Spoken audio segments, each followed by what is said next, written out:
6 मई की मुरली सुनते हैं, साकार मुरली। मधुबन में तो आप पहुंच ही गए। मधुबन में बाबा की मुरली बजती है अपने रूहानी नूर रत्नों के सामने। आज बाबा बागबान बन करके आए हैं, अपने बगीचे के फूलों को देख रहे हैं और फूलों की विशेषता क्या है, फूल की सुगंध क्या है, फूल का रंग क्या है और फूल के अंदर सुंदरता कौन सी है, ये अपने आप को चेक करना है। मतलब थोड़ा नीचे करो तो चलो। हाँ, ये थोड़ा मतलब ये जैसे आप इस पर रखो, मुझे समझ, हम पहले ट्रैक, ये आप पहले वाले पर ही। अभी ये ठीक है। अभी ठीक है। हाँ अभी ठीक है, ठीक है। ओम शांति। अच्छा, मुझे ये फूलों के बगीचे की बात याद आई। तो बाबा कभी कभी बगीचे से होके लच्छू दादी के साथ वो बास्केट में, टोकरी में फूल लेके आती थी। तो एक बारी बाबा ने वो फूल भी लाई, कलियां भी लाई। तो बाबा ने कहा, बच्चे तुम कौन हो, कली हो या फूल हो, कली हो या फूल हो। तो जैसे हमेशा बाबा कहते हैं बच्चे फूल बनना है, तुम तो मेरे रूहे गुलाब हो, मैं तो फूलों का बगीचा बनाने आया हूँ। तो सबको तो यही था, हम फूल है, बाबा के बच्चे फूल हैं। अच्छा, तो सबने कहा बाबा हम फूल हैं। तो बाबा ने कहा नहीं, ये तो कलियां हैं। अभी कलियां का मतलब, बाबा का मतलब ये नहीं था कि कलियां मतलब कम। बाबा का मतलब ये था कि कलियां जो है वो खिल के खुशबू देती हैं। फूल खिला, इसका मतलब धीरे धीरे उसकी खुशबू कम होने लगी है। खिला है तो वो खुशबू देने वाला है। तो बाबा ने कहा तुम सभी चैतन्य कलियां हो, खिले हुए फूल बनने वाले हो।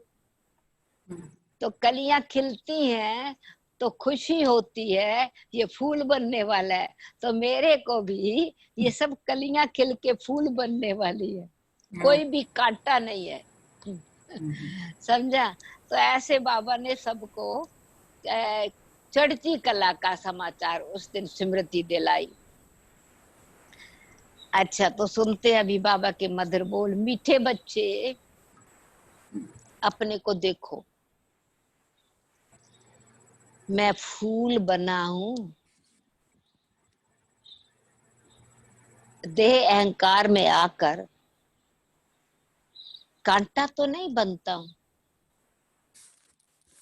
यानी दुख तो किसको नहीं देता हूं। कांटा बनना माना चुभना, बोल चुभने वाले ना हो, क्रिटिसिज्म वाले ना हो, कमेंट वाले ना हो, किसी भी प्रकार की किसी को इंसल्ट करने वाले ना हो, मजाक हंसी मजाक करके हिम्मतहीन करने वाले ना हो। छोटी सी बात ही तो मैंने कही है, तो कांटा तो बहुत छोटा ही होता है ना। इसीलिए छोटी बात समझ करके कमी कमजोरी को अपने अंदर रखना नहीं, कांटों से ऊपर चले जाना है। इसलिए बाबा ने कहा बच्चे अपने आप को देखो, मैं फूल बना हूं। अब कैसे पता चले कि फूल बन गया हूं? तो मेरे अंदर अहम भी नहीं होएगा, वहम भी नहीं होएगा, देहभान भी नहीं होएगा, अभिमान भी नहीं होएगा, अपमान का संस्कार भी नहीं होएगा। और मैं अपने भी मान और अपमान से ऊपर खुश रहूंगा, रूहानियत की खुशबू का वातावरण फैलाऊंगा। उसको कहते हैं फूल बनना। मैं क्लास बाद में नहीं करा रही हूँ, मुरली के पहले भी जैसे जैसे जिस भाव से बाबा पूछ रहे हैं, स्वभाव को चेक करने की बात पूछ रहे हैं। इसलिए अपने आप को आत्मिक स्थिति में स्थित होके अपने आप को चेक करना है। और अगर बाबा फूल बनाने आया है तो ये सब बातें जो हमने बताई, बाबा ने हमारे ध्यान में दिलाई, तो अहंकार में आकर के कांटा तो नहीं बनता हूँ।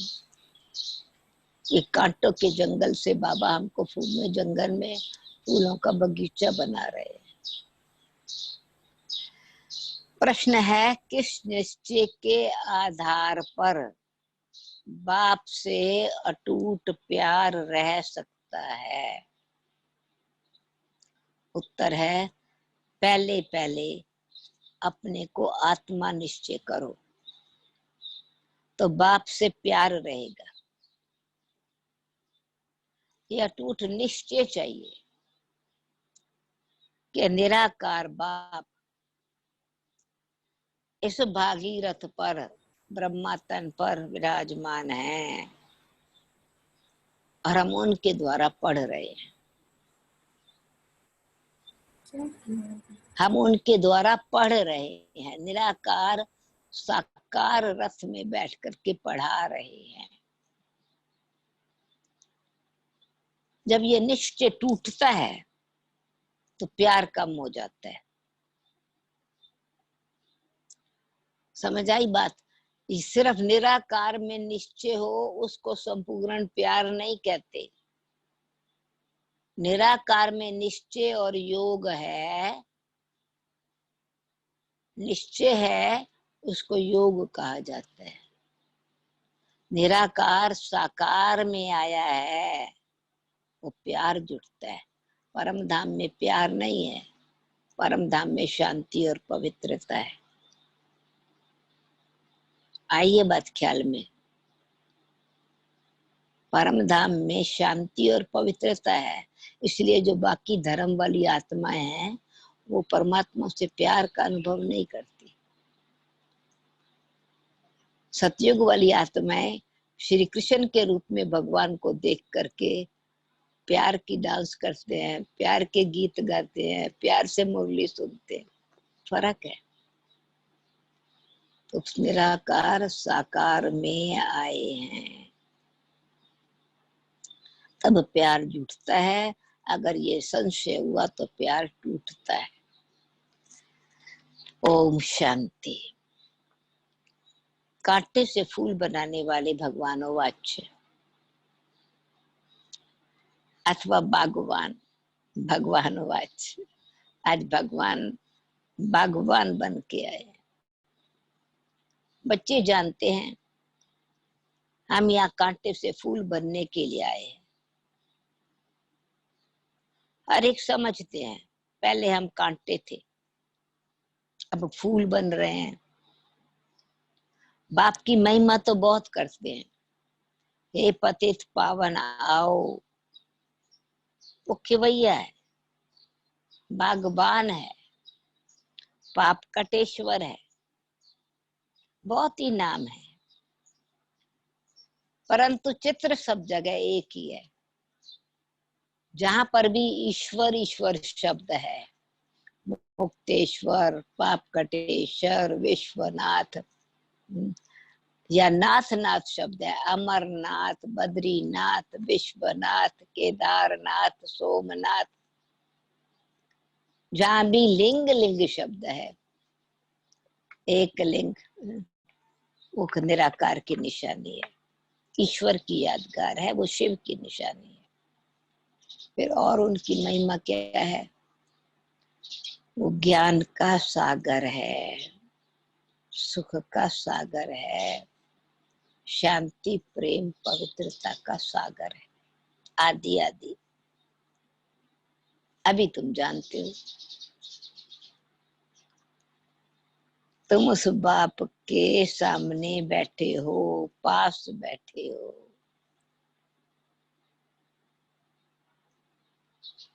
कांटे रूपी मनुष्य, अभी हम फूल रूपी देवता बनने आए हैं। ये हमारा एम एंड ऑब्जेक्ट है। अब हर एक को अपनी दिल में देखना है हमारे में दैवी गुण है। मैं सर्वगुण संपन्न हूँ। पहले तो देवताओं की महिमा गाते थे और अपने को कांटे समझते थे। आरती करते थे ना, मैं मूर्ख खल कामी, है ना, खुद को कांटे समझते थे। मैं निर्गुण, हारे में कोई गुण नहीं। क्यों? कि 5 विकार हैं। दे अभिमान भी बहुत बड़ा अभिमान है, कड़ा अभिमान है। अपने को आत्मा समझे तो बाप के साथ भी बहुत प्यार रहे। अभी तुम जानते हो, निराकार बाप इस रथ पर विराजमान है। ये निश्चय करते करते भी फिर भी निश्चय टूट पड़ता है।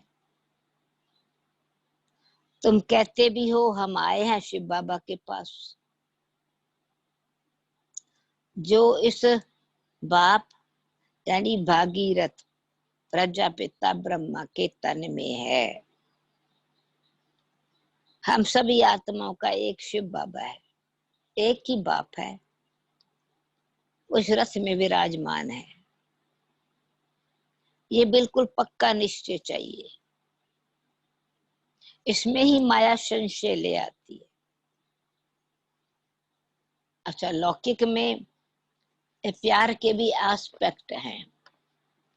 एक है फेथफुल, लॉयल्टी से भरा प्यार। दूसरा होता है अधिकार भरा प्यार, आज्ञाकारी सपूत बच्चे का प्यार।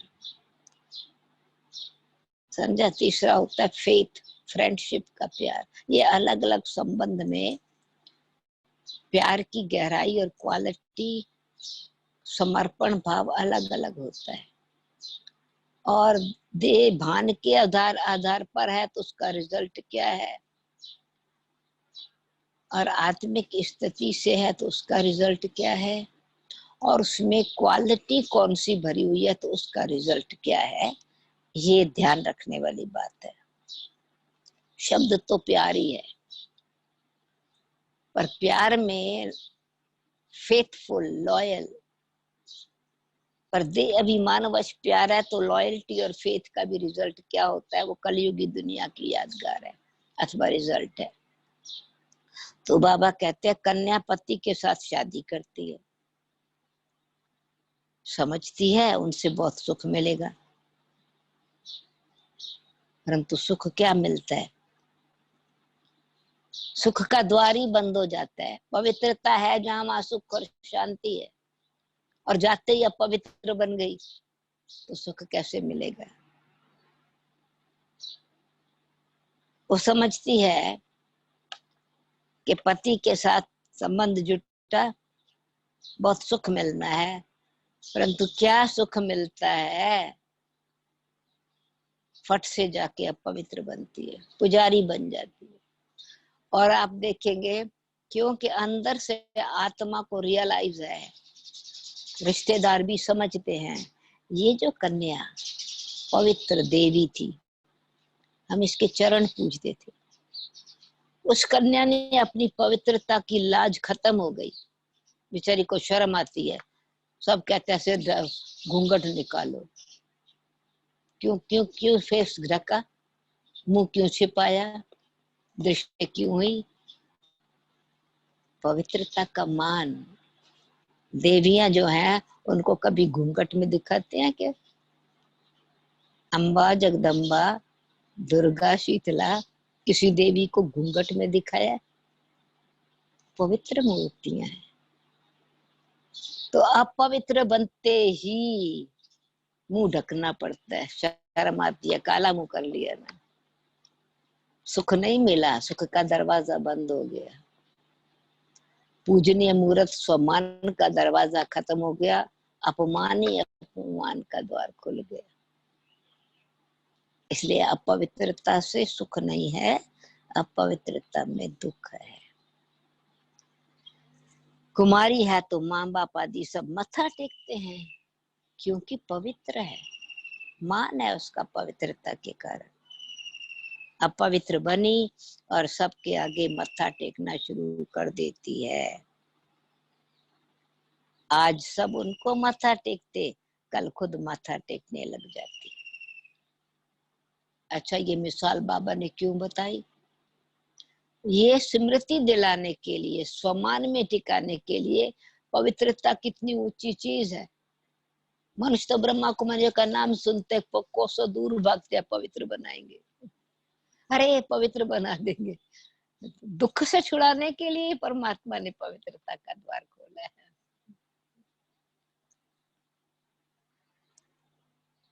इसलिए बाबा कहते हैं, बच्चे अब तुम संगम युग पर पुरुषोत्तम बन रहे हो।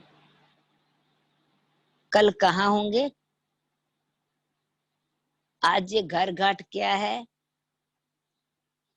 कितना गंद लगा हुआ है, इसको वैश्यालय कहा जाता है। संगीता बहन पूछ में, या आप मुरली जो सुन रहे हो, कोई रिकॉर्ड भी कर रहे हैं? क्योंकि क्लास साथ साथ है। अच्छा, मेरे को किसी ने कहा था, क्योंकि यही मुरली अभी वहां हम सुनाते हैं ना, तो कहा दीदी हमारी मुरली मिस हो जाएगी। मैंने कहा कोई पढ़ लेगा ना, वहां तो कोई पढ़ रहे है ना।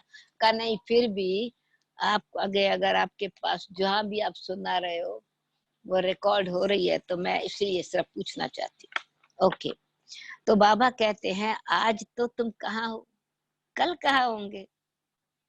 आज ये घर घट क्या है, कितना गंद लगा हुआ है कलयुगी दुनिया में। इसको कहा जाता है वैश्यालय।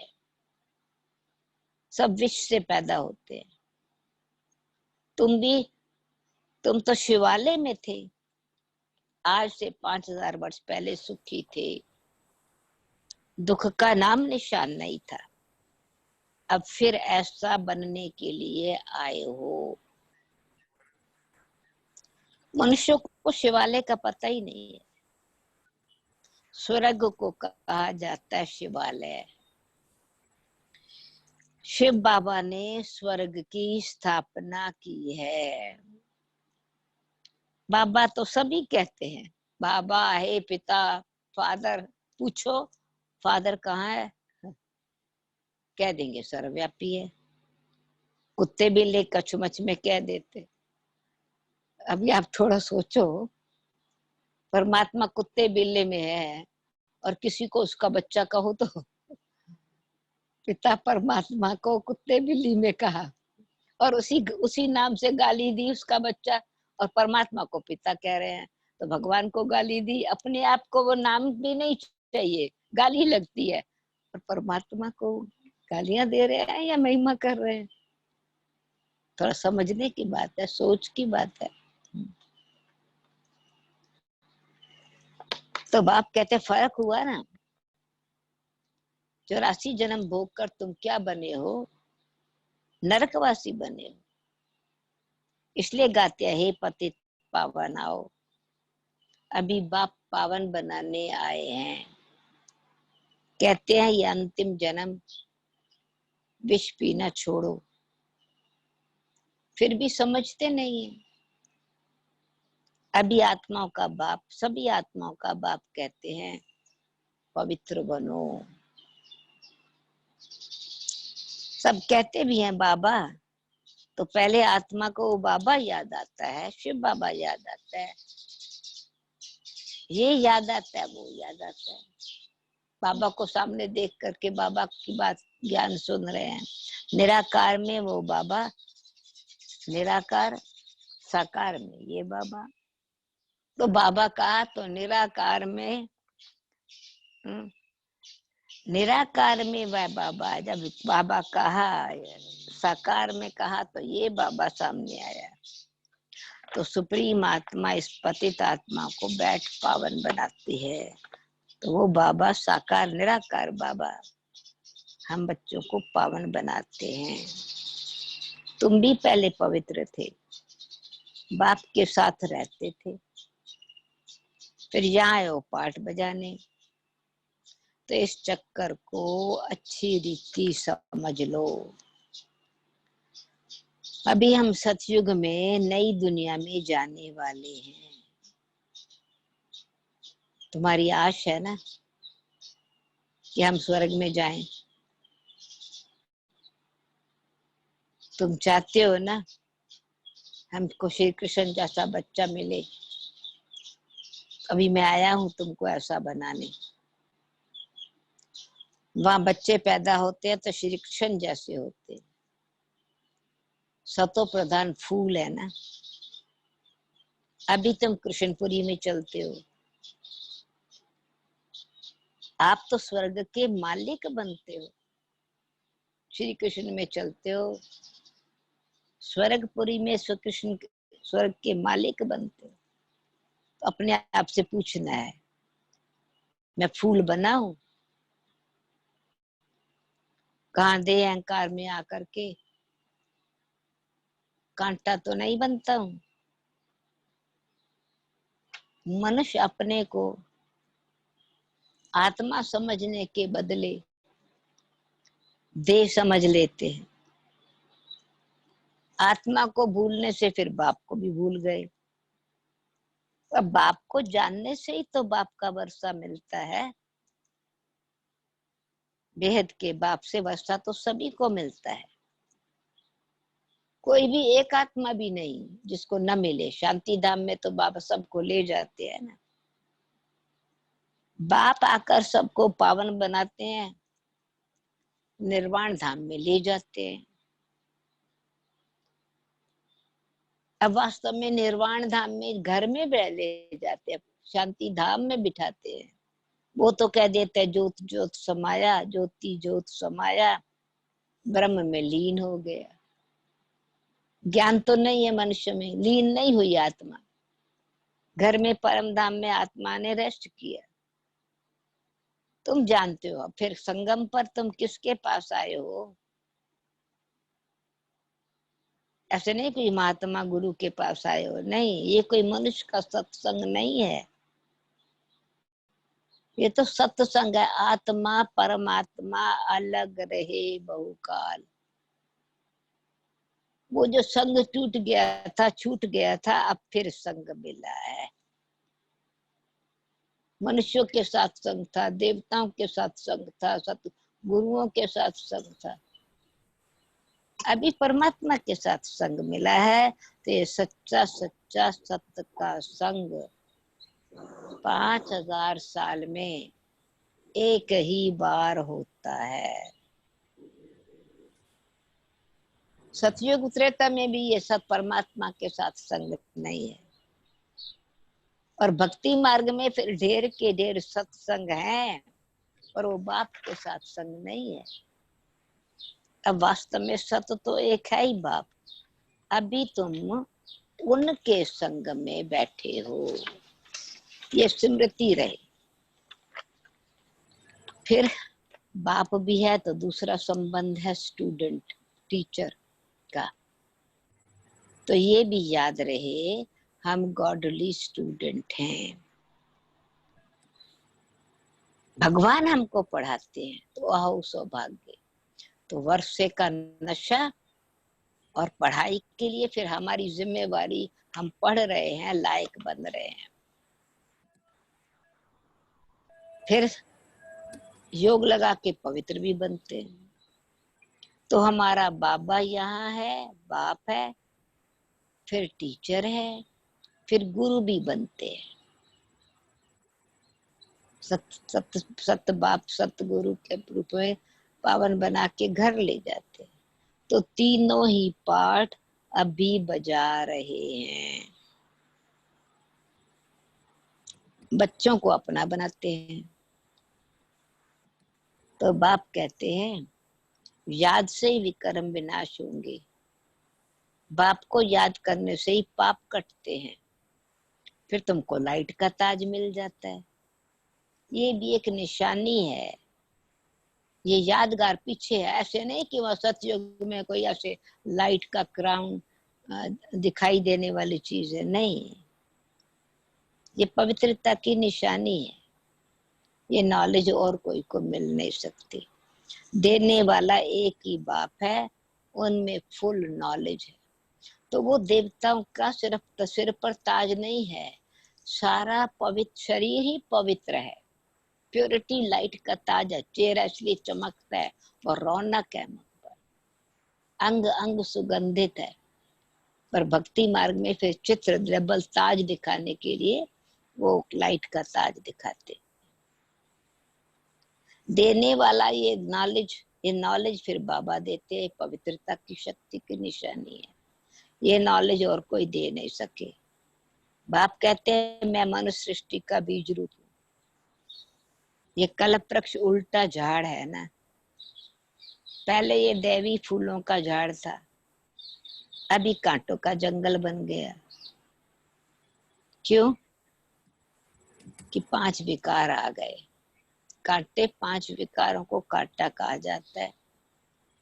पहला मुख्य देह अभिमान, वहां देह अभिमान नहीं रहता। हाँ, इतना समझते हम आत्मा है। फिर अभी जैसे आत्मा को परमात्मा का ज्ञान है, परमात्मा के साथ योग है, ऐसे वहां ये नहीं, इस प्रकार डिटेल नॉलेज नहीं है कि परमात्मा बाप है, नहीं, बस हम आत्मा है। एक शरीर छोड़ दूसरा लेती है, और कोई नॉलेज नहीं है। शरीर भी ऐसे छोड़ता है जैसे सर्प का मिसाल, यानी पुराना शरीर छोड़ हुआ, डिटैच होके छोड़ दिया। अभी तुमको समझाया जाता है कि जन्म जन्मांतर की पुरानी सड़ी हुई खल है, मैटर पुराना होता गया है ना, अभी तुमको छोड़ना है। प्रकृति के तत्व पुराने हो गए, आत्मा और शरीर दोनों पतित बन गई है। आत्मा पवित्र हो जाएगी तो शरीर छूट जाएगा। आत्मा यह भागेगी, फास्ट उड़ेंगी घर, ये ज्ञान तुमको अभी है। नाटक पूरा होता है। अभी हमको बाप के पास जाना है, इसलिए घर को याद करना है, इस देह को छोड़ना है। शरीर खत्म हुआ तो दुनिया खत्म हुई। कहा जाता है आप मुए तो मर गई दुनिया। फिर नए घर में जाएंगे, नया संबंध हो जाएगा, पर फिर भी यहाँ ही जन्म लेते हैं ना। पर बाबा कहते हैं अब जो संगम पर खड़े हो ना, तो तुमको पुनर्जन्म लेना है फूलों की दुनिया में, देवताओं की दुनिया में। देवताओं को पवित्र कहा जाता है। तुम जानते हो हम ही फूल थे, फिर कांटे बने हैं, फिर फूलों की दुनिया में जाना है। आगे चल के तुमको बहुत साक्षात्कार होंगे। ये ध्यान दीदार भी खेल पाल है, बाबा एंटरटेन करता है और इस खेल खेल में कुछ न कुछ सिखाते हैं। ध्यान में जाकर के बाबा कहते हैं ये खेल पाल है। मीरा ध्यान में खेलती थी पर उनको ज्ञान नहीं था। वो साक्षात्कार वो भी करती थी पर वैकुंठ में नहीं गई, यहाँ ही कहीं होगी। तो वो आत्मा, मीरा की आत्मा ब्राह्मण कुल की होगी तो यहाँ ज्ञान लेती होगी। अगर वो देवता कुल की आत्मा है तो ऐसे नहीं कि डांस किया तो वैकुंठ में चली गई, नहीं, बिना ज्ञान योग के स्वर्ग के अधिकारी नहीं बनते।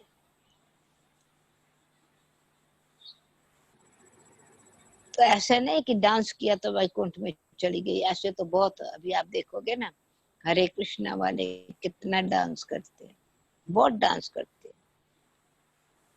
तो बाबा ने कहा पहले भी ऐसे बहुत थे। यहाँ पर भी ट्रांस में जाते थे, डांस करते थे, ध्यान में जाकर आते थे, वहां के सतयुग के नजारों का ज्ञान कराते थे। परंतु माया, अहंकार आ गया, मैं तो ध्यानी हूँ। पर ध्यान खेल पाल है। ज्ञान और योग ध्यान से ऊंची चीज है, क्योंकि जीवन परिवर्तन होता है। इसलिए बाबा ने कहा बेशक ध्यान में जाते थे, फिर भी जाकर विकारी बने, अहंकार आ गया ना। तो गाया जाता है, चढ़े तो चाखे वैकुंठ रस, गिरे तो चकनाचूर। तो ये बाबा एम एंड ऑब्जेक्ट देते हैं, पढ़ाई का लक्ष्य देते हैं। वैकुंठ का तुम मालिक बन सकते हो अगर ज्ञान और योग सीखेंगे तो। ये समझो तुम्हारा जीवन का भीति अथवा लक्ष्य, सपोर्ट है, विजन है। और बाप को छोड़ा तो गए गटर में, विकारों में, गिरे गटर में, छोड़ा तो चढ़े तो वैकुंठ पहुंच गए। इसलिए कहा जाता है आश्चर्यवत बाबा का बनंती, सुनंती सुनावंती, फिर भी भागंती हो पड़ते। अहो माया, माया का प्रभाव पड़ा, कितनी भारी चोट लग जाती है। वो मनमत पर चले, परमत पर चले ना, अभी बाप की श्रीमत तुमको देवता बनाती है। देवता बनने के लिए आत्मा और शरीर दोनों श्रेष्ठ चाहिए। देवताओं का जन्म विकार से नहीं होता, वो है ही निर्विकारी दुनिया, वहां 5 विकार होते नहीं। शिव बाबा ने स्वर्ग बनाया था ना, अभी तो नरक है। अभी तुम स्वर्गवासी बनने के लिए आए हो, तो जो अच्छी रीति पढ़ते हैं वही स्वर्ग में जाएंगे।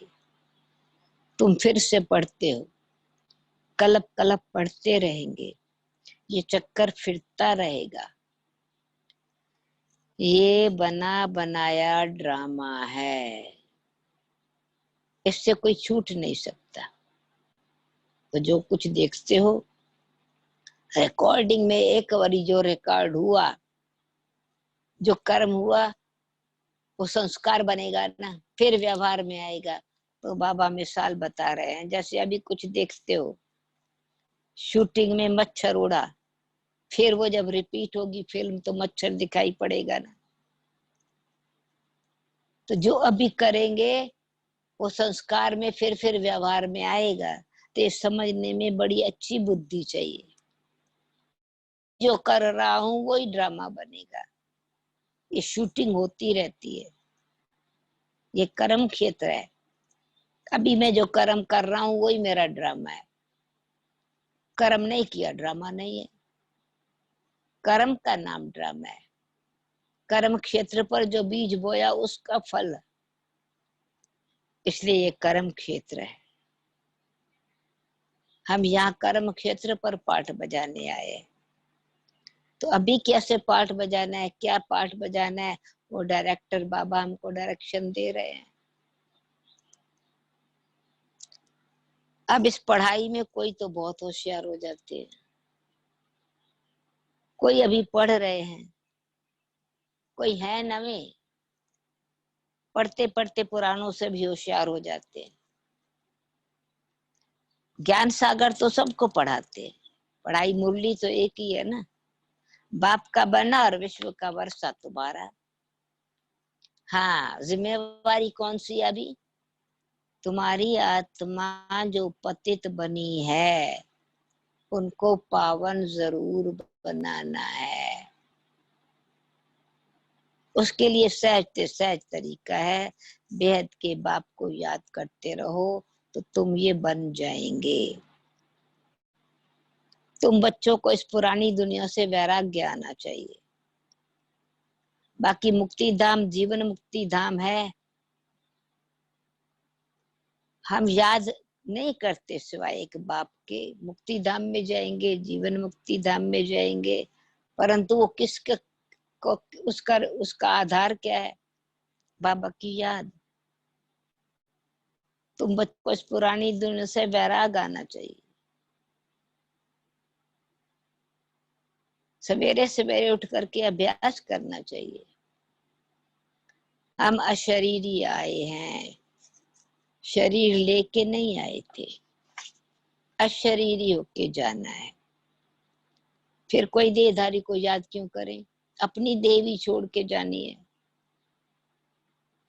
तो सवेरे अमृत वेले उठ के अपने से ऐसी ऐसी बातें करनी है। सवेरे को अमृत वेला कहा जाता है। ज्ञान अमृत है ज्ञान सागर के पास। तो ज्ञान सागर कहते हैं सवेरे का टाइम बहुत अच्छा है। सवेरे उठकर बहुत प्रेम से बाप को याद करो। बस बाबा आप 5000 वर्ष के बाद हमें मिले हो तो बहुत खुशी रहेगी ना। बाप कहते हैं मुझे याद करो तो पाप कट जाएंगे। श्रीमत पर चलना है। बाप को याद करने की आदत पड़ जाएगी, आदत हो बैठ हो जाएगी तो खुशी में बैठे रहेंगे।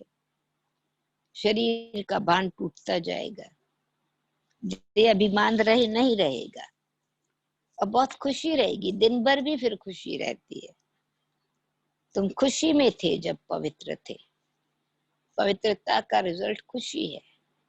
तुम्हारी बुद्धि में ये ज्ञान रहना चाहिए। पहले पहले जो आते हैं सतयुग की आदि में जरूर 84 जन्म लेते रहे होंगे। फिर चंद्रवंशी त्रेता में उतरने वाली आत्माएं उससे कम। ऐसे जितना पीछे धर्म आते हैं तो नंबर वार झाड़ वृद्धि को पाता है ना।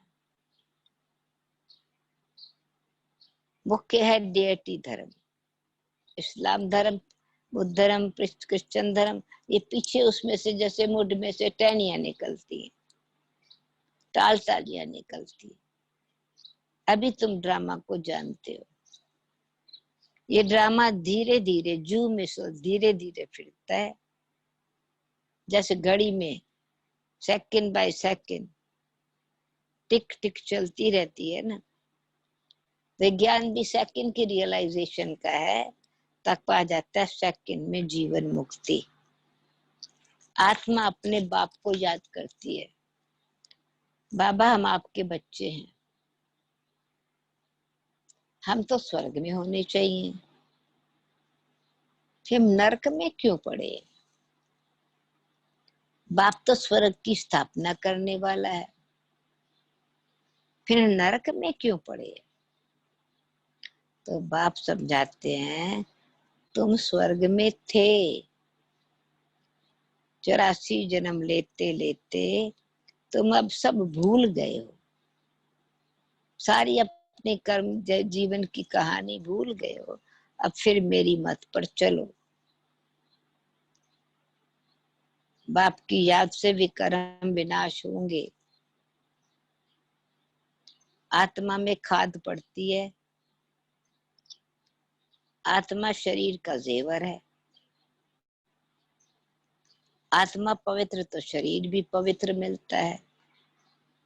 तुम जानते हो हम स्वर्ग में थे, अब फिर बाप आए हैं तो बाप से वर्षा लेना चाहिए ना। 5 विकारों को छोड़ना है, देह अभिमान छोड़ना है। काम काज करते बाप को याद कर। अपने माशिक को आधा कल्प से याद करती आई है। अब वो माशिक आया हुआ है। कहते हैं तुम काम चित्ता पर बैठ करके काले बन गए हो। अभी बाप आया सुंदर बनाने, शाम से सुंदर बनाने, काले से गोरा बनाने, यानी पवित्र बनाने। उसके लिए ये योग करनी है। योग को अग्नि कहते हैं। ज्ञान को चिता नहीं कहेंगे, अग्नि नहीं, योग की चिता है। याद की चिता पर बैठने से विकर्म विनाश होते हैं। ज्ञान को तो नॉलेज कहा जाता है। तो ज्ञान जल है ना। बाप तो तुमको सृष्टि के आदि मध्य का ज्ञान सुनाते हैं। यानी जो मिसअंडरस्टैंडिंग है, कंफ्यूजन है, ब्लाइंड फेथ है, वो ज्ञान से दूर होता है। इसलिए पहले सफाई होती है, शुद्धि होती है, फिर पिछले पाप कर्म विनाश होते हैं। तो ज्ञान सब्जेक्ट अलग है, योग सब्जेक्ट अलग है। ज्ञान तो नॉलेज है। ऊंच तो बाप कहते हैं, बाप तुमको सृष्टि के आदि मध्य का ज्ञान सुनाते हैं। ऊंच से ऊंच बाप है, फिर ब्रह्मा विष्णु शंकर, यानी परमात्मा के कर्तव्य के 3 चित्र बाबा ने जो बताए, नई सृष्टि की रचना का नक्शा। फिर सतयुगी सृष्टि में सूर्यवंशी चंद्रवंशी, फिर और धर्म के बाई प्लॉट्स, यानी सारा ड्रामा कैसे खुलता है, अथवा देवी देवता का झाड़ कितना बड़ा हो जाता है। पर अभी इस वृक्ष का फाउंडेशन है नहीं, तो मिसाल बनियन ट्री का बढ़ के पेड़ का दिया जाता है। एक कलकत्ता का पेड़ बाबा है ना, वो दिखाते हैं कैसे जड़ खत्म हो गई, टहनियां भी है सभी, वो टहनियां ही फिर मुड बन गए। तो देवता धर्म प्रायलोप हो गया, धर्म भ्रष्ट कर्म भ्रष्ट बन गए हैं। अभी तुम बच्चे श्रेष्ठ बनने के लिए श्रेष्ठ कर्म करते हो, श्रेष्ठ बनने के लिए श्रेष्ठ कर्म करते हो, अपनी दृष्टि पवित्र बनाते हो, सिविल बनाते हो, दृष्टि दिव्य बन जाती है। तुम्हें अब भ्रष्ट कर्म नहीं करना। पहले क्रिमिनल दृष्टि थी, पाप कर्म वाली थी, अभी कर्म भी श्रेष्ठ करना है, दृष्टि भी दिव्य और सिविल बनानी है। कोई कुदृष्टि न जाए किसी के प्रति भी। अपने को आत्मा देखो। हम लक्ष्मी को वरने लायक बने हैं, चेक करो मेरे अंदर गुण है, सर्वगुण संपन्न बना हूं, बंदर तो नहीं हूं। हम आत्मा, अपने को आत्मा समझ बाप को याद करते हैं। रोज अपना चार्ट देखो, सारे दिन में देह अभिमान में आकर के कोई विक्रम तो नहीं किया, नहीं तो 100 गुना दंड हो जाएगा। माया चार्ट भी रखने नहीं देती है, 2-4 दिन रख के फिर छोड़ देते हैं। बाप को ख्याल रहता है ना, ये बच्चे संपूर्ण बने ना, रहम पड़ता है। बच्चे हमको याद करे तो उनके पाप कट जावे, इसमें मेहनत है, अपने को घाटा नहीं डालना है। ज्ञान तो बहुत सहज है। अच्छा, मीठे मीठे सिक्की लद्दे बच्चों प्रति माता पिता बाप दादा का याद प्यार और गुड मॉर्निंग। रूहानी बाप की रूहानी बच्चों को नमस्ते। हम रूहानी बच्चों की रूहानी बाप दादा को याद प्यार गुड मॉर्निंग। नमस्ते, गुड मॉर्निंग, नमस्ते नमस्ते नमस्ते। धारणा के लिए मुख्य सार। सवेरे अमृत वेले उठकर,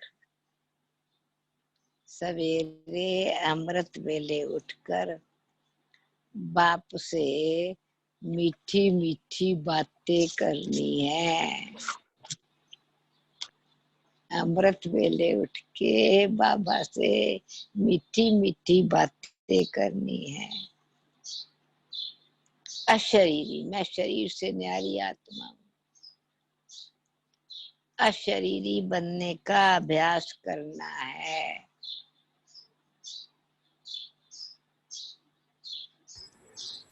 ध्यान में रहे, ध्यान रहे, अटेंशन रहे कि बाबा की याद में बैठे है ना, तो बाप की याद के सिवाय दूसरा कुछ याद ना आए। एकदम कंसंट्रेशन, बाबा की बातें, बाबा से रूरियान, बाबा से जो मिला हुआ है उसका चिंतन, खुशी। तो और बातें आए तो उसको इग्नोर करके फिर अपने अंदर ये ज्ञान की बातें और बाबा से जो मिला है उसका उसका ही अंदर वर्णन करो, अपने आप से बातें करो। दूसरी पॉइंट है, अपनी दृष्टि बहुत शुद्ध पवित्र बनानी है।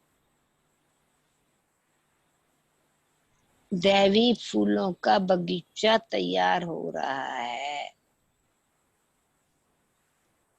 इसीलिए फूल बनने का यानी पवित्र बनने का, गुणवान बनने का पूरा पुरुषार्थ करना है। कांटा नहीं बनना है। वरदान है, हर संकल्प समय, वृत्ति और कर्म द्वारा सेवा करने वाले निरंतर सेवाधारी भव। संकल्प, समय, वृत्ति और कर्म द्वारा सेवा करने वाले निरंतर सेवाधारी भव। एक्सप्लेनेशन है, जैसे बाप अति प्यारा लगता है, बाप के बिना जीवन नहीं, ऐसे ही सेवा के बिना जीवन नहीं। बाबा ने जीवन बनाया, सेवा ने जीवन बनाया, शूद्र से ब्राह्मण बनाया, कांटे से फूल बनाया। तो निरंतर योगी के साथ साथ निरंतर सेवाधारी बनो, यानी व्यवहार में वो ज्ञान और गुण को लाओ। सोते हुए भी सेवा हो, इतना संस्कार बन जावे सेवा का, सुख देने का, खुश रहने का, निश्चिंत रहने का, प्रेम में बाबा के स्नेह में मगन हो जाने का।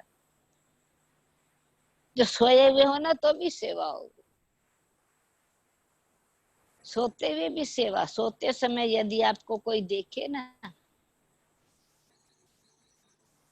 तो आपके चेहरे से शांति और आनंद के वाइब्रेशन अनुभव करे। सोए हैं तो शांति का चेहरा और हर्षित मुख, सोए हुए भी हर्षित मुख है, चिंता नहीं है, चिंता में सोई नहीं। अंतमति सोगति होगी ना, बाबा से मुलाकात करते, बात करते रात को सोएंगे, थैंक यू बाबा कह के सोएंगे, वाह बाबा वाह के गीत गाते हुए सोएंगे, आज का ड्रामा बहुत बढ़िया रहा, धन्यवाद दे के सोएंगे। तो चेहरा मुस्कुराते ही होगा ना, चिंता वाला नहीं होगा। तो सोते समय भी आपको कोई देखे तो आपके चेहरे से शांति, आनंद के वाइब्रेशन अनुभव करें। और दिन भर में फिर हर कर्म इंद्रिय द्वारा बाप की याद की स्मृति दिलाने की सेवा करते रहो। आपकी पावरफुल वृत्ति द्वारा, अपनी पावरफुल वृत्ति द्वारा वाइब्रेशंस फैलाते रहो। जो कर रहे हो ना सेवा, खुशी खुशी करो, प्रेम से करो, सम्मान से करो, तो वाइब्रेशंस फैलेंगे। और कर्म द्वारा कर्म योगी बन के वरदान देते रहो, कर्म योगी भव का वरदान देते रहो। दूसरी आत्मा को भी आपको कर्म देख कर ना उसको भी प्रेरणा आवे, मैं भी ऐसे सहयोगी बन जाऊं। हर कदम में पद्मों की कमाई जमा करते रहो, तब कहेंगे निरंतर सेवाधारी, अर्थात सर्विसेबल। निरंतर सेवाधारी अर्थात सर्विसेबल। स्लोगन है, अपनी रूहानी पर्सनालिटी को स्मृति में रखो तो माया जीत बन जाएंगे। अपनी रूहानी पर्सनालिटी को स्मृति में रखो तो माया जीत बन जाएंगे। ओम शांति। फूलों के बगीचे में माली ने आकर के रूहे गुलाब बनाया। आप समान जैसे खुद के वाइब्रेशंस, बहुत शुद्ध दृष्टि, एकदम रूहानियत, सिविल दृष्टि बनाने वाली, शांति का अनुभव कराने वाली, प्रेम के सागर में डुबोने वाली। अभी समय आया है वृत्ति से वायुमंडल बदलना। ये सोते हुए वाणी से था बाबा ने जो सोते हुए सेवा बताया, सोते हुए बाबा ने जो सोते हुए सेवा के लिए बताया। अभी वर्द सोते अभी जो है जो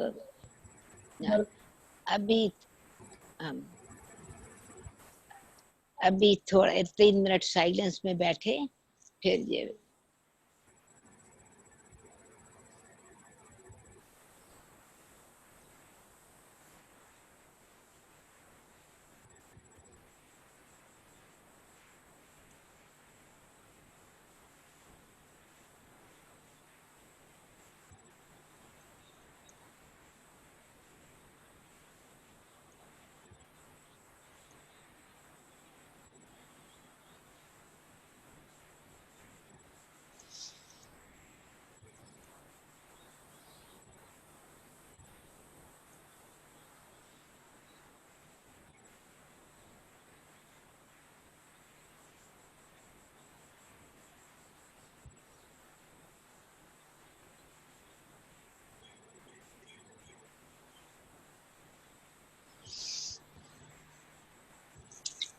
सोते हुए सेवा। अभी तो फिर क्या करना है, 12 घंटे सो जावे है ना, तो 8 घंटा सो जावे, सेवा होती रहेगी, क्या मतलब है। तो बाबा ने कहा सोते हुए भी सेवा करो, चलते फिरते सेवा करो। तो अभी इसमें बहुत गहरा संदेश है। हम सब आत्माएं सेवा का मतलब यही समझती हैं, जगह जगह जाकर के प्रोग्राम करने हैं, एग्जीबिशन करनी है। पहले से था एग्जीबिशन करनी है, मेला लगाना है, मंदिर में भाषण करना है, शमशान भूमि में जाना है, कोई कॉन्फ्रेंस हो रही है वहां निमंत्रण मिला तो जाना है, गाँव में जाके सर्विस करनी है, जेल में जाके सर्विस करनी है। वो पहले जो सोच था ना सेवा का, वो दौड़ भाग का था, घोड़े पर सवार थे हम समझा, इधर जाओ इधर जाओ। वो हम कर्म इंद्रियों को शुद्ध करने के लिए और सारे परिवार का उत्सव उमंग उत्साह बढ़ाने के लिए यज्ञ के योगी बच्चों को, बाबा के जो बच्चे ज्ञान में आए उनको आना, ज्ञान में वो आ गए, स्नेह से बाबा का ज्ञान मिला, परंतु ज्ञान का उनका मंथन चले, ज्ञान का अनुभव बढ़े। अब प्रदर्शनी लगाई है तो एक अकेला बैठ के तो प्रदर्शनी नहीं समझाएंगे ना, प्रदर्शनी के लिए गाइड्स भी चाहिए। मेला लगाया है तो बहुत सारे डिपार्टमेंट चाहिए, सब प्रकार के साधन भी चाहिए। तो योगी सहयोगी बनाने के लिए कर्म योग में और हमारी वाणी भी कर्म योगी भी बने, सहयोगी भी बने, एक दो के साथ फिर संबंध में भी आए, और हमारी बुद्धि के साथ साथ हमारी वाणी भी खुले, ताकि हम दूसरे को सुना भी सके। तो वो संदेश देने की सेवा थी। तो जब संदेश देने की सेवा है तो बाहर लोगों को ज्यादा सुनाने की बात, विचार चलता था परंतु कैसे सुनाना है। और बाबा भी फिर मुरली में पहले चित्र पर क्या समझाओ, दूसरे चित्र पर क्या समझाओ, ग्रुप को कैसे समझाओ, बिठा के क्या लिखवाओ, ट्रेनिंग देते थे। फिर कोर्स कराने की सेवा, भाई सेंटर खुला, कोर्स कराना है, गीता पाठशाला खुली, इस संबंध जुटाने की सेवा। तो जिन्होंने कोर्स किया उनका बाबा के साथ संबंध जुटा, जिन्होंने कोर्स कराया उन्होंने बाबा के साथ उनका संबंध जुटाया। तीसरी बात है जीवन से जीवन बनाने की सेवा। कोर्स तो करा दिया, कोई छोटे बच्चे को भी सिखाओ तो वो गीत सिखा देते थे, डांस सिखा देते थे, उसमें ही खुश हो जाते थे लोग, क्योंकि गीत में ही सारा ज्ञान समाया हुआ है। एक 3 मिनट का गीत है, उसमें आत्मा का शांति का पाठ पढ़ा देते थे, तुम आत्मा है मैं शरीर नहीं हूँ। गाने ही ऐसे भरे हुए थे जो डांस करते करते जो बच्चे डांस से कोर्स करा देते थे, सुनने वालों को मिल जाता था। बहुत प्रकार से समझो वो सेवा हुई, परंतु बाबा ने कहा स्वभाव संस्कार से सेवा। फिर जो ज्ञान है वो हमारे व्यवहार में आना चाहिए। तो व्यवहार में आया तो हमारा संस्कार बन जाएगा। अच्छा, अभी क्वेश्चन आता है स्वप्न से सेवा कैसे? तो जहां दिन भर संबंध रहता है, जो हमारा विचार चलता है, जो कुछ हमारे व्यवहार में आता है, वो सब कॉन्शियस माइंड में चला जाता है। एक है कॉन्शियस माइंड, दूसरा है सब कॉन्शियस। मन के साथ चित्त में चला जाता है, चित्त में चिंतन चलता है, मन में मनन चलता है। तो कहा जाता है मनन और चिंतन।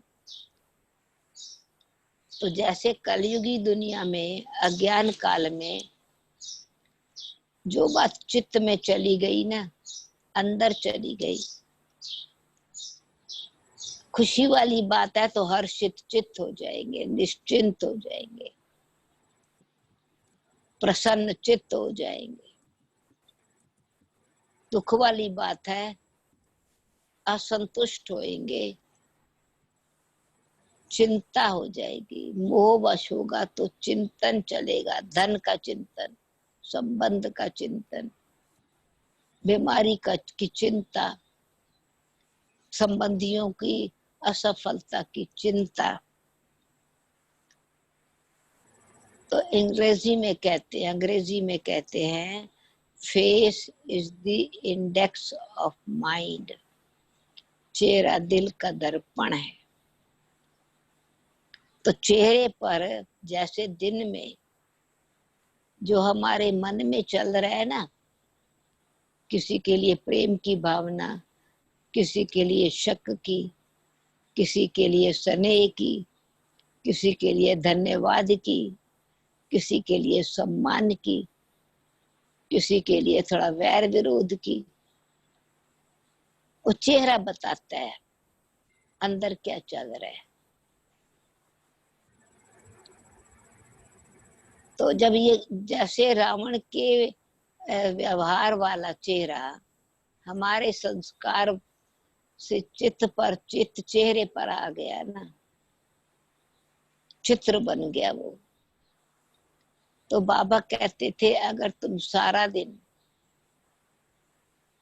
रूहानी दृष्टि, मधुर वाणी, क्षमा भाव, गुणों से व्यवहार करते रहो और बाबा से रूह ध्यान करते रहो, तो देव जो तुम्हारा दिन में चिंतन चला, चित्त में रहा, अंदर जच गया बाबा से, कि दिल पर बैठ करके बादशाह बन करके कर्म इंद्रियों पर राज किया, अथॉरिटी बन करके कल्याणकारी बाबा के बच्चे बन गए, तो स्वमान में टिके, दूसरों का के लिए रहम की भावना रही, तो तुम्हारे हृदय में, दृष्टि में, वाणी में प्रेम और कल्याण के वाइब्रेशंस होंगे ना। तो तुम रात को सोओगे, वही चेहरे पर आएगा। अच्छा, अगर इतनी प्रैक्टिस नहीं है ना, सारा दिन में नहीं रहे प्रैक्टिस, तो अंतिमति सागति, इस फॉर्मूला को सामने रखो। तो दिन भर काम पूरा किया, रात को शरीर से न्यारे हो गए, तो शरीर से न्यारा होना आधा मरना ना, मर गए ना। शरीर से आत्मा थक के न्यारी हुई, शरीर थका या आत्मा भी थकी, पर किस संकल्प से सोई, मैं बहुत थका हुआ हूँ, बहुत परेशानी है, नींद नहीं आ रही है, फलाने ने ऐसा कहा, तो जिसकी याद में सोए वो चेहरे पर आएगा चित्र। इसलिए क्या करो, रात को सोने से पहले सागर में स्नान करके सो, ज्ञान के सागर के साथ रूह ध्यान करके, थोड़ा मंथन करके, अपना पोता में चार्ट लिख करके फिर बाबा को दे के सो जाओ, बाबा की गोद में सो जाओ। अब बाबा की गोद में सोए तो न चिंता है, न पर चिंतन है, न दोष दर्शन है। मैं प्रिंसेस सो जा, राजकुमारी सो जा, आत्मा रानी सो जा।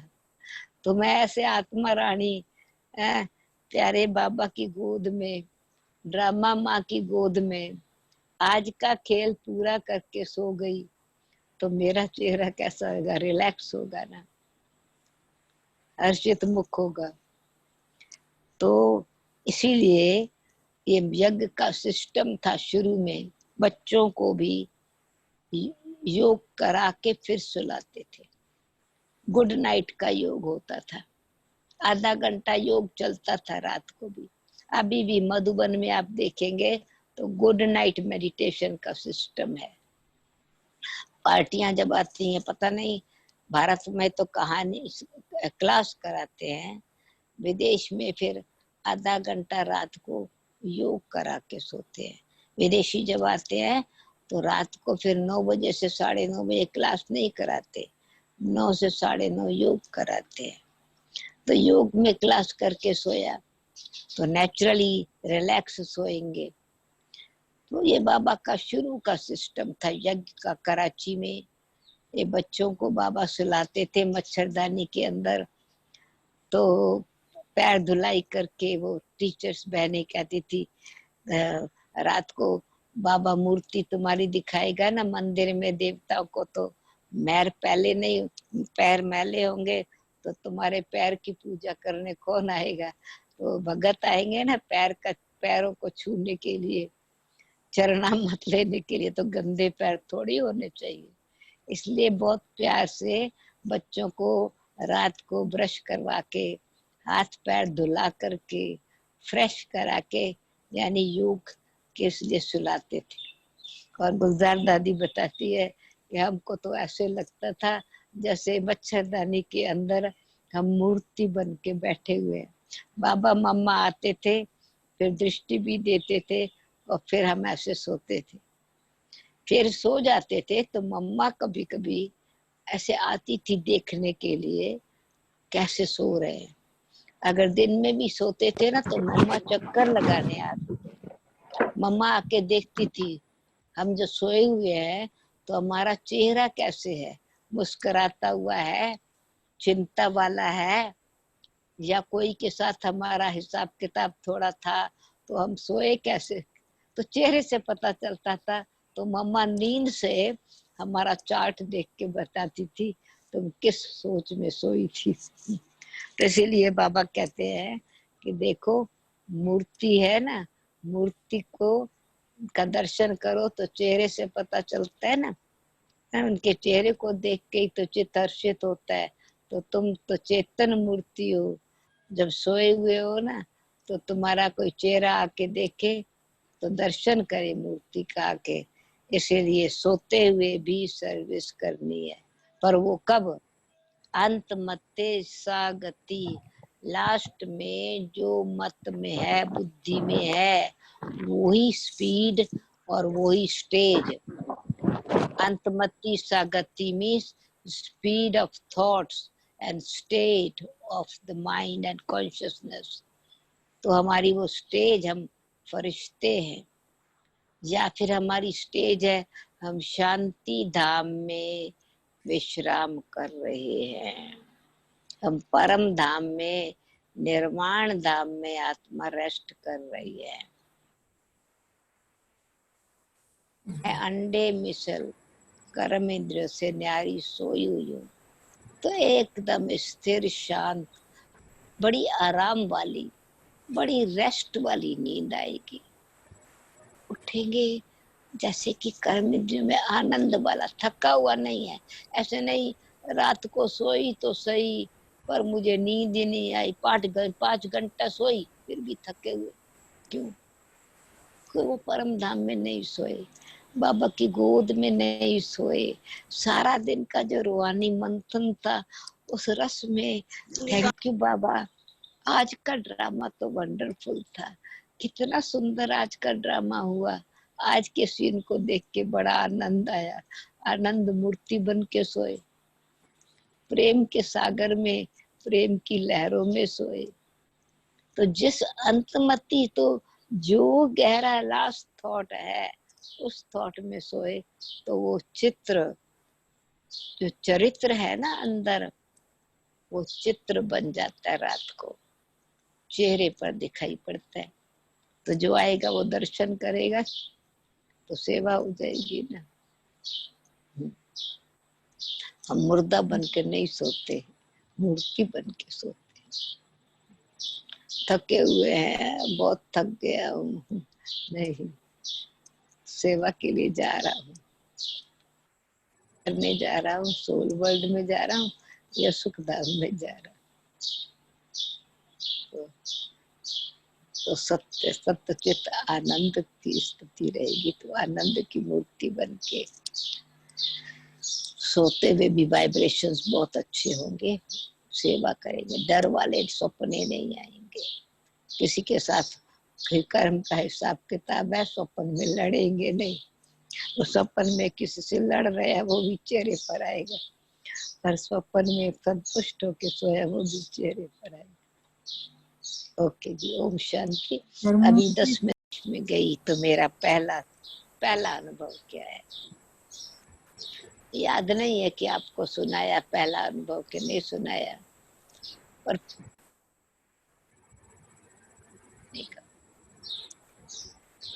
मैं जब विदेश में गई, पहले तो लंदन में गए 74 में, दादी जान की भी 74 में गई, हम भी 74 में गए। तो उस समय तो बिल्कुल सिंपल था, कोई साधन नहीं थे, कार भी नहीं थी, बसेस में ही जाते थे। कहाँ पर भी जाना होता था पैदल जाते थे, बस से उतरे पैदल, घर जाने तक तो पैदल ही जाना है, बस स्टॉप तक अथवा ट्रेन स्टेशन पर जाना है तो भी पैदल ही जाना है। तो और या कोई प्रोग्राम में जाते थे तो दूर है तो कोई कार में गए, किसी न किसी की कार का प्रबंध, या एक फिर बाद में तो बाबा के लिए भी कार आ गई थी। तो क्या था कि मैं जब शुरू में गई तो ट्रैफिक कंट्रोल वहाँ का जो सिस्टम है बड़ा डिसिप्लिन होता है कि ट्रैफिक कंट्रोल अगर रेड लाइट है तो रेड लाइट का मतलब है कि सारे जब तक ग्रीन लाइट नहीं है किनारे पर ही खड़े हैं, सड़क पर कोई नहीं जाएगा क्योंकि गाड़ियां जा रही हैं। कुत्तों को भी ऐसी ट्रेनिंग है, कुत्ता भी नहीं जाएगा, उसको भी पता है रेड लाइट है तो रुकना है। बच्चों को सिखाने के लिए चाहे कोई गाड़ी नहीं भी आ रही है, पता है कि अभी सड़क खाली है, तो भी कोई जाएगा नहीं, कहेंगे रेड लाइट रेड लाइट ऐसा। तो जब तक रेड लाइट है, अभी वहाँ का सिस्टम फ्रीडम है, कल्चर का फर्क है। वृत्ति दृष्टि में जरूरी नहीं है कि कोई इतनी गंदगी हो या अशुद्धि हो, परंतु कल्चर का जो सिस्टम है वो इस प्रकार का है। फ्रेंडशिप में वो कोई एक दो से हाथ मिला के चलने में या एक दो के बहुत नजदीक चलने में खराबी नहीं समझते। जैसे बहन बहुत बहन के नजदीक बैठ सकती है, भाई भी बहन के नजदीक बैठता है, तो किसी और को ख्याल ऐसा नहीं चलता है। परंतु धीरे धीरे देह का भान, आकर्षण, विकार का प्रभाव तो जरूर पड़ेगा। तो हमारे भारत की मर्यादा की तो अपनी दिव्यता है। अच्छा, तो वो तो चलो कोई बात नहीं, नजदीक है, परंतु वहां से जहाँ फ्रेंडशिप है वहाँ एक उनका आपस में जो संबंध है, वो चाहे घर में है, चाहे कार में है, चाहे सड़क पर है, चाहे बस में बैठे हैं, चाहे ट्रेन में बैठे हैं, चाहे लड़की लड़का है, चाहे लड़के लड़के हैं, तो फ्रेंड है आपस में। तो अपनी भावना या फीलिंग को एक्सप्रेस करने में, उनको एम्ब्रेस करने में या किस करने में कोई ये नहीं लगता कि कोई और सामने है। और हमारे लिए तो बहुत ये स्ट्रेंज बात लगती थी। भारत में तो शादी किया हुआ नया युगल भी थोड़ी देर, थोड़ी बीच में 3 फीट की दूरी रख के चलेगा, हाथ पकड़ करके मुश्किल से चलेगा, उस समय की बात है। अभी तो खैर वो मर्यादाएं नहीं रही हैं, नया फैशन है अथवा विकारों का प्रभाव बढ़ते बढ़ते मर्यादाएं टूट गई हैं। तो जब वहां पर बैठे, सड़क पर जब है, जब तक रेड लाइट है तो 1 मिनट की लाइट है, समझो मानो अभी 1 मिनट तो खड़े हैं, तो क्या करना है, हाथ पकड़ा तो एम्ब्रेस भी किया तो किस भी किया। तो मेरे को लगता था यानी ये तो सिनेमा चल रहा है, सिनेमा में ऐसा होता था। कभी हम तो सिनेमा भी नहीं देखा, तो फिल्म भी नहीं कोई देखी थी सिवाय प्रहलाद भगत के। बचपन से ही ज्ञान में आ गए, छोटेपन में भी, और घर में भी ऐसे फिल्म देखने का नहीं, एनकरेजमेंट नहीं होती थी, तो ठीक नहीं समझा जाता था। तो भाई सिनेमा चल रहा है, जहाँ देखो सिनेमा, सिन की माँ का दरवाजा खुला हुआ है। तो मेरे को कहता, बाबा कहते थे खराब चीज देखो नहीं, ये तो क्या दिन रात यही बस में बैठो, आगे वाली सीट पर सिनेमा चल रहा है, जा रहे हैं लेस्टर जा रहे हैं, बर्मिंघम जा रहे हैं, दूसरे शहरों में सेवा के लिए तो बस में ही जाते थे, पास वाली सीट में सिनेमा चल रहा है। तो मेरे को ये लगता था कि मैं भारत की ज्ञान गंगा, पतित पावनी ज्ञान गंगा, भारत से बहती बहती विदेश में आ गई हूँ। बाबा कहते हैं ना, तुम पतित पावनी गंगा हो, तो सारी सृष्टि को पावन बनाना है, तो पहले तो यहाँ पावनता के वाइब्रेशंस फैलाने हैं। तो मुझे अपनी दिव्यता की, भारत की पवित्रता, भारत की दिव्यता, हमारी संस्कृति कितनी ऊंची है और मैं कौन हूँ, यही मेरे को स्मृति आती थी। मैं पतित पावनी गंगा हूँ, मैं ज्ञान की गंगा हूँ, वहां जहाँ जाऊंगी वहां तो ज्ञान सुनाऊंगी, यहाँ तो ज्ञान के वाइब्रेशन फैलाऊंगी। तो ऐसा जैसे वृत्ति को बाबा ने श्रेष्ठ स्मृति से, उस समय पता नहीं था ये वृत्ति और वाइब्रेशन की सेवा है, इतना डेफिनेशन बुद्धि में नहीं थी, अभी डेफिनेशन बुद्धि में आई है। पर उस समय बाबा ने हमारी मनोवृत्ति को कितना ऊंचा बनाया है, हमारे आत्मिक बल में ये मैं कुमारी हूँ, मैं लड़की हूँ, मैं छोटी हूँ, उम्र तो मेरी उस समय 22 साल की थी जब मैं लंदन में गई। कभी इस प्रकार का भान ही नहीं था। मैं तो ब्रह्मा कुमारी हूँ, ब्रह्मा कुमारी हूँ, पवित्र कुमारी हूँ, कन्या हूँ। कितने कितने सम्मान बहुत जबरदस्त था। वो पवित्रता की शक्ति, एक दिव्यता की शक्ति, तो यानी एक विशेषता थी अपनी। ये भारत की सभ्यता और परमात्मा की शिक्षा और पुरानी बहनों की वो जो एक धारणा थी ना, मर्यादाएं थी, वो एक बहुत जड़ें बहुत मजबूत थी। किस प्रकार से हमको रहना है, मर्यादा से रहना है, दृष्टि वृत्ति अपनी ठीक रखनी है। मजाल है किसी की दृष्टि हमारे पर खराब पड़ जावे। घर में भी संस्कार घर से ही ऐसे थे, परंतु ज्ञान में आने के बाद ये संस्कार पक्के थे। तो एक तो ये भावना थी, और दूसरा फिर जो कोई भी आते थे तो उनको बाबा की एक रहम की भावना भी होती थी कि इन आत्माओं को बाबा ने निमित्त बनाया। तो उनको फिर क्या शिक्षा देते थे कि आप बाबा के बच्चे एक एग्जाम्पल और सैंपल बनने वाले हो। उनका घर से कोई कनेक्शन नहीं था उस समय। वो जो सिस्टम था वो जो क्या हिप्पी लोग थे।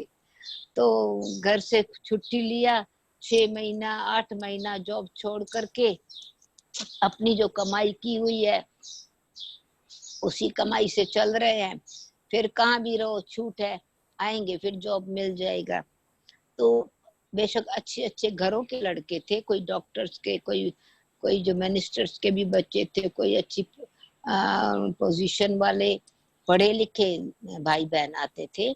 ऐसे नहीं कि कोई ऑर्डिनरी। पढ़ाई भी वहाँ की तो स्वाभाविक रीति से सब पढ़ते ही थे। कोई कोई ऐसे थे जिनको एजुकेशन कम थी बचपन से, समझो 10वीं तक पढ़ा बस छोड़ दिया, फिर कोई ना कोई कारपेंटर बनूंगा या इंजीनियर बनूंगा, पीछे देखूंगा क्या मुझे कौन सा जॉब लेना है। परंतु लक्ष्य होता था सबका, पढ़े लिखे तो थे ही थे, परंतु फ्रीडम होने के कारण मैनर्स अपने अलग थे। माँ बाप के साथ कोई इतना रिश्ता रेस्पेक्ट वाला होते हुए भी फ्रीडम के कारण जो चाहिए सो करने का है। तो पहले उनको ये सिखाते थे कि आप माँ बाप के साथ पत्र व्यवहार करो और बताओ कि आप क्या कर रहे हो और कहाँ पर हो।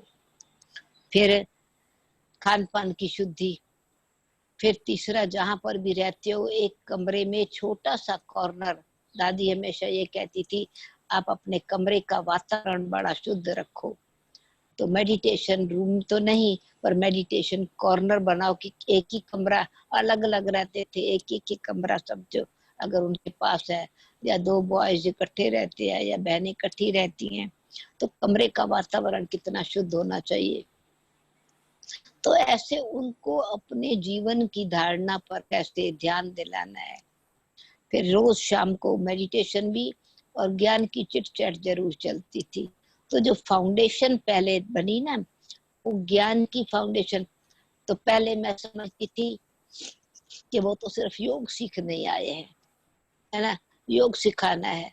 परंतु जब प्रैक्टिकल में उन्होंने उनका इंटरेस्ट देखते थे, तो खाली योग ऐसे तो नहीं सिखाएंगे ना, ज्ञान सिखा के योग सिखाएंगे। आत्मा का ज्ञान देके, परमात्मा का ज्ञान देके, सृष्टि चक्र का ज्ञान देके। तो कोर्स वाले जो चित्र थे 12, उसके आधार से एक कोर्स कराते थे।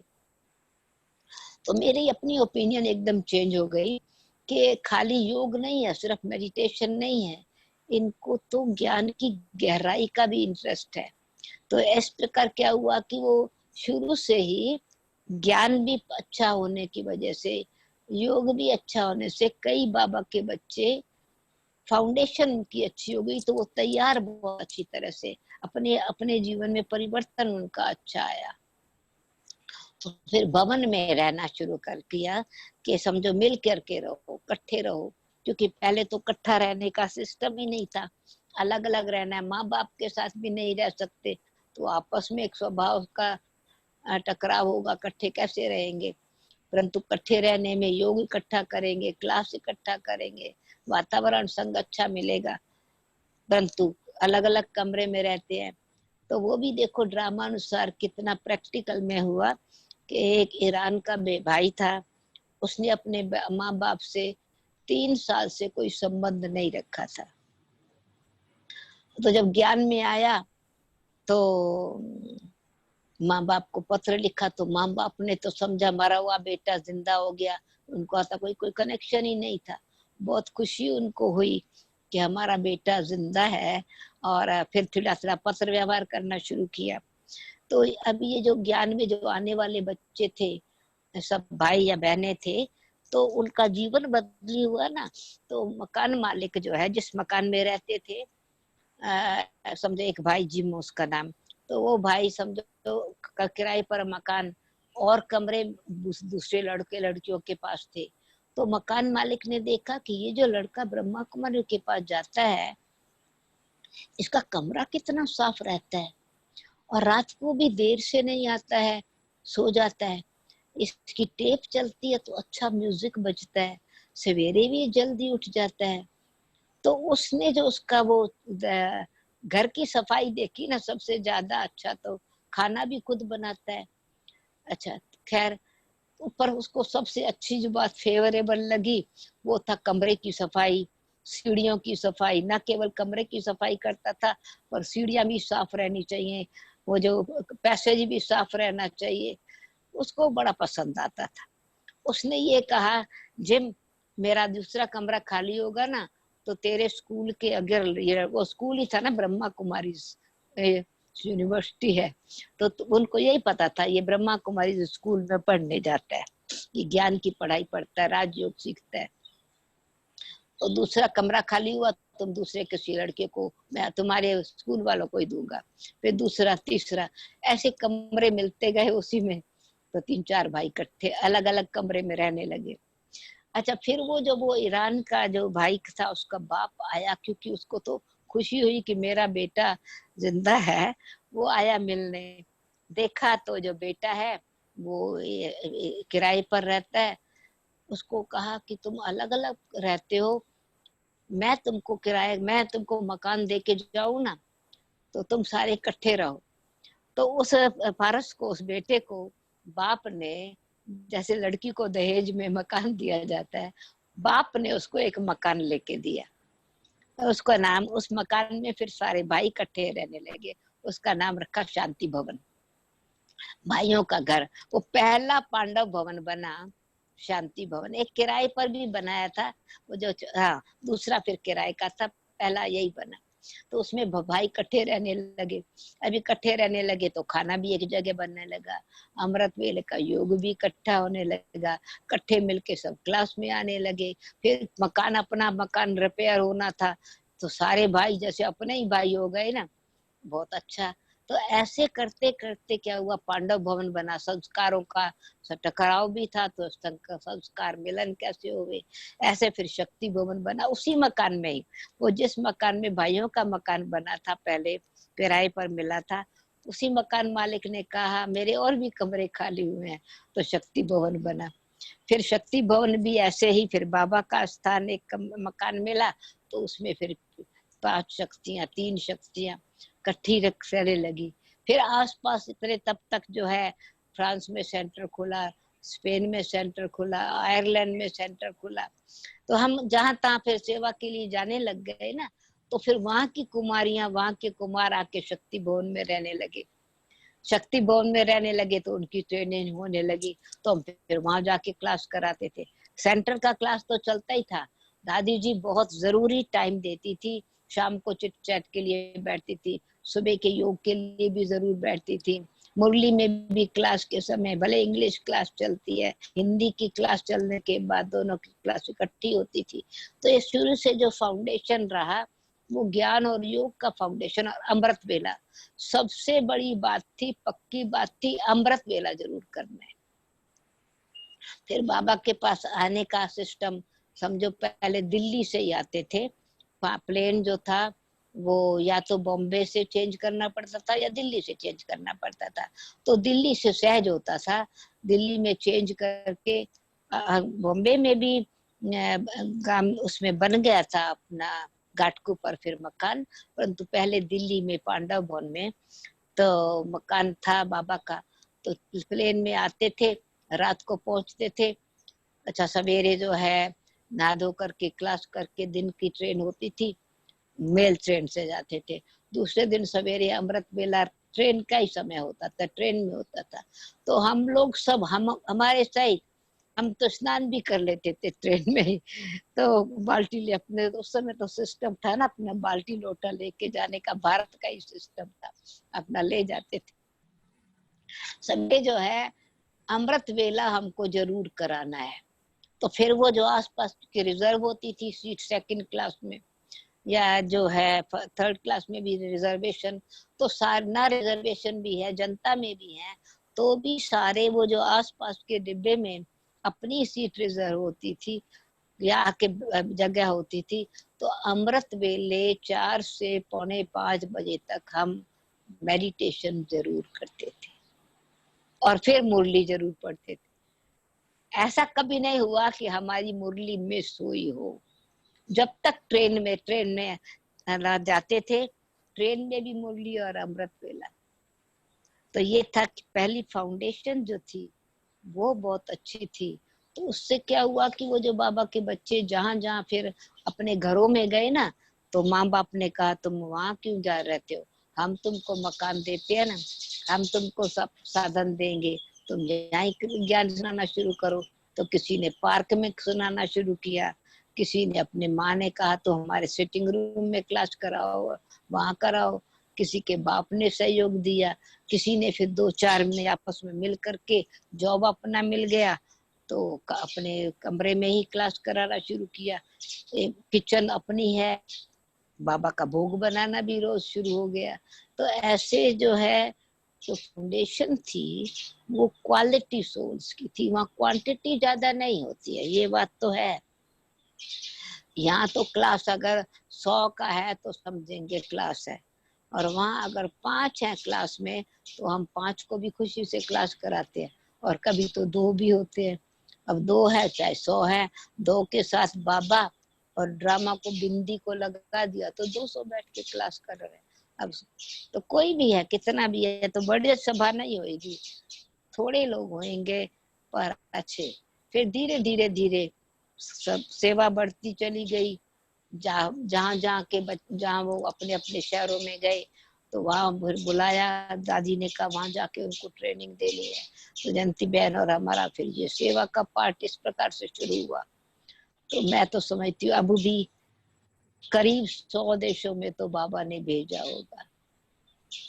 थोड़ा दिन रह करके अपने हाथ से खाना बनाओ, अपने हाथ से सब करो, उनको भी इसी बहाने वो सीख लेते।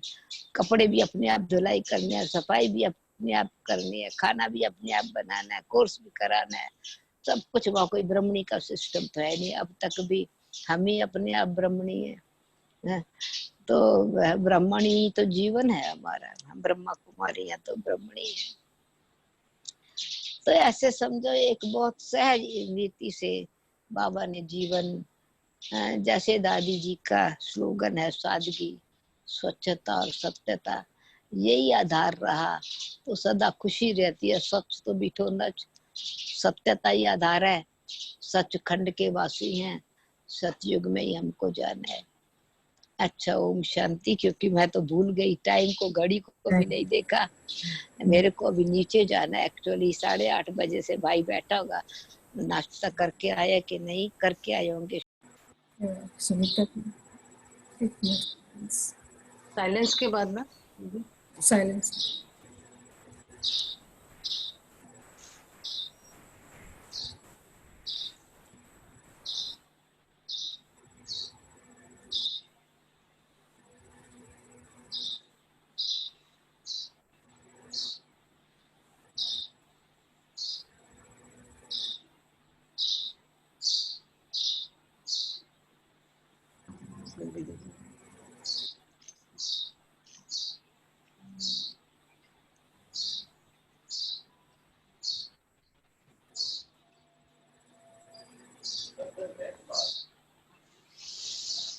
थैंक यू, एक minute, thank you. Om Shanti, ओम अच्छा शांति। एक मिनट। थैंक यू दीदी, थैंक यू। दीदी बाबा के ओम शांति दीदी, ओम शांति। बाबा के नूरे रत्नों में से एक रतन, देश विदेशों में सेवा करने वाली हमारी प्रिय दीदी स्वदेश दीदी जी, जो निर्माणता, सरलता, संतुष्टता, हर्षित मुक्ता, निश्चिंतता, मधुरता, सहजता, दूरदर्शिता, गहनता, विशालता और महीनता, दिव्यता और पवित्रता की मूर्ति है। सागर की ओम गहराई शांति, ज्ञान ओम में शांति, ओम डुबकी शांति। दिलाने वाली दीदी को बहुत बहुत थैंक्स। जल्दी हो रहा है दीदी को। ओके, थैंक यू दीदी वेरी मच। Okay, thank